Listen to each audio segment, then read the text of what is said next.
In today's video for Alpha Universe, I'm going to share my Sony Alpha 7 IV camera rig for filmmaking. Welcome back everyone, and without wasting any time, let's get into all of the components that I used to put this rig together. The camera, of course, is the Sony Alpha 7 IV, one of my favorite hybrid cameras for shooting stills and video. Having the ability to shoot videos in 4K up to 60 frames per second is something that I think any aspiring filmmaker would want to have access to, and this camera gives you that along with excellent autofocus features. For my lens, ever since this came out a few months ago, it has become my walk-around lens for stills and for video. This is the Sony 20 to 70mm f4 G-series lens. Having one lens that gives me a nice wide shot, as well as the ability to zoom in and compress my image at 70mm in such a compact lens is really handy. Those are the core pieces of the kit inside of the rig, but there are some additional accessories that I've added that really extend the functionality. Taking a look at the top handle, it may look familiar, and that's because it happens to be the handle from the Sony FX3. I really wanted a way to bring high quality audio into my build, and so getting this top handle seemed like a great way to go.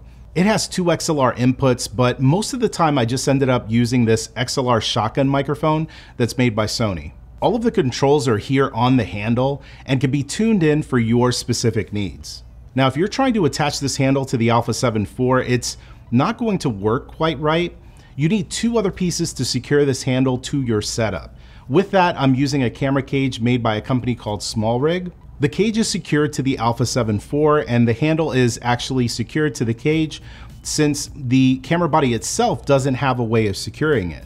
There's this additional piece that you need to have in between the cage and the handle, but once you have it all connected, it's going to be very secure.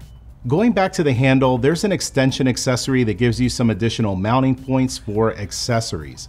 It also makes the handle a little bit longer, which comes in handy when you add some of the additional accessories that we'll talk about in a moment. A camera rig really needs to have several points of contact beyond just using the handle, so I added a wooden handle that's attached to the camera cage to give me another way to hold the camera. There's also an additional accessory on the handle that adds a cold shoe mount on top of the handle. This is where I would connect my Sony lavalier pack when I'm using it for audio. Continuing with this build, I have a Condor Blue base plate with two 12-inch rails that I'm using to attach some other parts to this build. One of those pieces is the chest pad that goes on the back of the rig.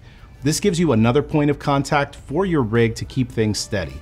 Now, I talked about this in another video here on the channel, which we'll link up in the card above, but an essential piece of gear that you're going to want for any filmmaking rig is a neutral density filter. This is what helps you get the correct exposure when you're filming in bright daylight conditions. The one I'm using in this setup is made by Freewell. These are variable ND filters that actually attach to the base of this system magnetically, so you can quickly add and remove filters as needed. It also has a slot where you could add any special effects filters that you may have. Now, these next few items aren't required if you plan on using the screen on the Alpha 7 IV, but if you want to have a larger screen and the ability to record externally, then these next few products are going to be very useful. The monitor I'm using here is the Atomos Ninja V. I have it connected using a Condor Blue HDMI cable, and with that, you can use the monitor as a bigger screen, or you could use it to record the video feed that's coming directly from the sensor on the Alpha 7 IV. Here's a cool thing that brings all of this together.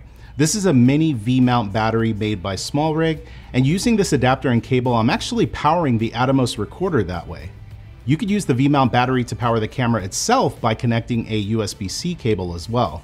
These are the products that I'm using for this build, and I'll have a link in the description of this video that has a list of everything that I use to make this a little bit easier for you.